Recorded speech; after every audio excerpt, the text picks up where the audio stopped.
First met Chill, we coached together. We took a college team to Barcelona in the summer. And then a couple years later, we did the same thing in Greece. So I just remember spending a lot of time talking with him on the bus and during games and practices. And the rumors had started with me at the job. He was scouting for Memphis. And I was with Dallas. We played in Boston. We went to dinner. And he expressed some interest, and I thought, kind of surprised me because he had a good job. No, I was lucky. He was a one-man show for a while. Like I said, he was the first one I hired. And Chill, he's one guy, you can say he's doing what he was born to do. I think I began loving the game of basketball. I had to be like 3 or 4 years old. In my neighborhood, just outside of Washington, D.C., where I grew up, there's so many great athletes, and the basketball court was behind where I lived. So I basically feel like I grew up with a basketball. Anybody of name that we would know that grew up in your neighborhood? Oh man, there were a lot of people who played in my neighborhood that didn't necessarily grow up in my neighborhood. Years ago, Charlie Thomas, I don't remember, he played for the Bullets back in the day. Adrian Branch played for Lakers. Like so many people. Steve, I'm much older, but Steve Francis used to play at the same park. Lots of people played at that park where I grew up. How did growing up around all those great athletes in your neighborhood impact you and maybe what you wanted to do growing up? It impacted me in several ways. The vast majority of them didn't go to college. The vast majority of them probably got in trouble doing a lot of different things. And it kind of gave me the thing of what not to do because I really, really wanted to play basketball and move on behind the high school level. So I learned what to do in terms of how to get better and playing against those guys, learn how to compete, but also learn what to do in terms of school and keeping my nose clean, staying out of trouble.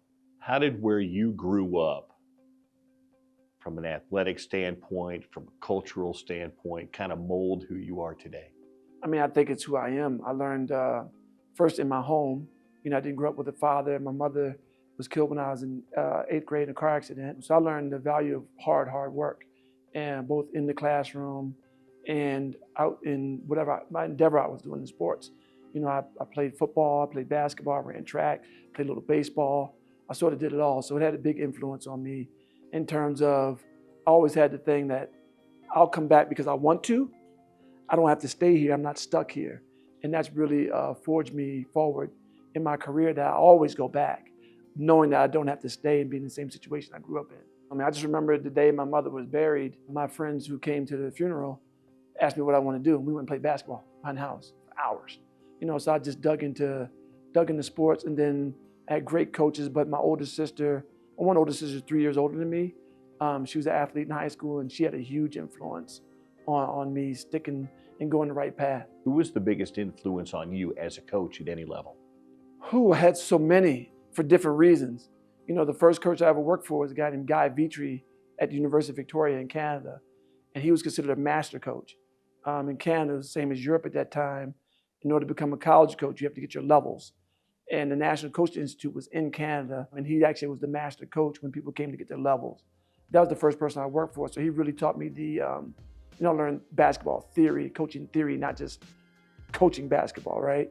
I've worked for Jay Wright, I've worked for Lorenzo Romar, I worked for Kevin Ollie, I worked for Joe Dooley, and all four of those have in common they've either won a national championship as a head coach or as an assistant. So I think I've come up with pretty good coaching pedigree. Who were some of the kids that were kids then that maybe names that Utah fans would recognize that you recruited, you coached, you developed? Well, Darrell Wright was the first big name. I had him my first year as being a prep school coach. He went straight from South Kent prep school straight to the NBA, got drafted by the Miami Heat. And then the very next year I had Andre Bloch, who got drafted by the Wizards straight out of high school. Then they stopped letting kids go out of high school. But I've had Isaiah Thomas, Deion Waiters, DeJounte Murray, Markelle Fultz, Terrence Ross. The list can go on and on. It's about 23, 24 guys who've gone on to play in the NBA. Coaching for so long has been so much about development and creating a relationship with players.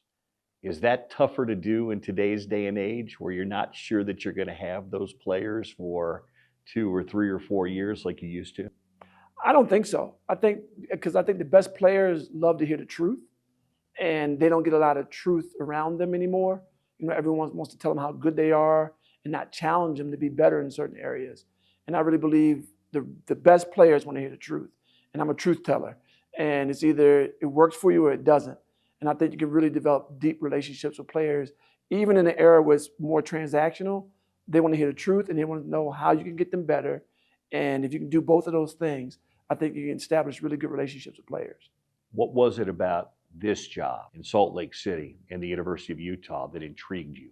Well, first of all, my relationship with Alex. He's great. Him and I coached these USA teams in the summer for college guys and got to know each other pretty well.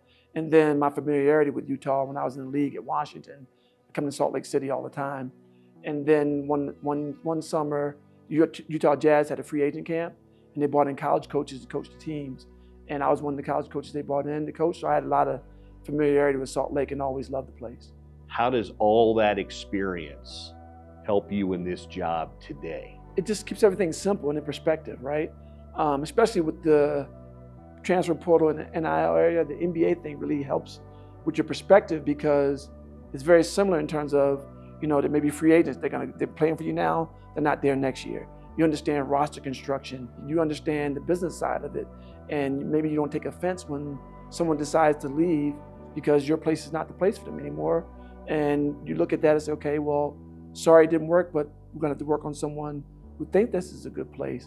And I just think for me, it's really simplified everything, even in terms of coaching. Just keep it simple. I mean, I say it over and over again to the staff that there's two players who look exactly alike. It's a slow athlete and a confused athlete. And so we don't want either one. We don't want the way we want to play. We don't want someone slow, and we don't want to confuse people. We want to keep things simple. What was the biggest challenge over those 2 months in March and April? The biggest challenge is just knowing who you want, putting together a player personnel program of getting the type of players that we want. Not necessarily chasing names and numbers, but chasing who fits how we want to play. And doing that when everything's going so fast, and us just having the patience to not move fast like a lot of people are, and make sure we dig in and watch 3 or 4 hours of film on a player before we even call them sometimes. So just being patient and sticking with the process that we put in place when everything around you is going so fast. And you may talk to a player today and tomorrow morning you wake up, you sign with someone else. But just having patience. We wanted competitive players. We wanted smart players. We wanted people who have really good skill set, dribble, pass, shoot. We wanted people who are relentless. And relentless is not just in the way they play, but their approach to everything, that it matters, everything matters. And lastly was the one that a lot of people start with, size, length, and athleticism for position. Those were the 5 things we really honed in on each guy we wanted to get. How would you characterize this group? How would you describe when people are going to say, Coach Chill, haven't seen him play yet, tell me about your team. What do you like about this team? Well, so we're not completely done yet. We're still going to probably bring another kid in. But what you'll see long, athletic, really tough guys with a chip on their shoulder. Some younger guys who we think are going to hit, but they didn't hit yet. But we think in our system, they're going to hit. And then some older guys who've proven that they can play at the highest levels of college basketball by the things they've done against the highest level of basketball. But the biggest thing is guys who compete, hungry, and are open to being coached. That's something that's really underrated, is that you have to get players who want to be coached and the people around you who allow you to coach them. Is that more rare today than it used to be? I think so, because everyone's used to people not telling the truth, going back to what I said before, right? It's more rare because everyone likes to hear, make it feel good, make it feel good, make it feel good. Well, you can make someone feel good by making them work hard and figuring out the things they need to get better at. But I think where we differentiate internally is that we want to help guys really, really hone in and play to their strengths. And that's what Alex is really good at. When I work with him in the summers, he's able to figure out what someone's good at, and he puts them in position to be really good at that thing they do.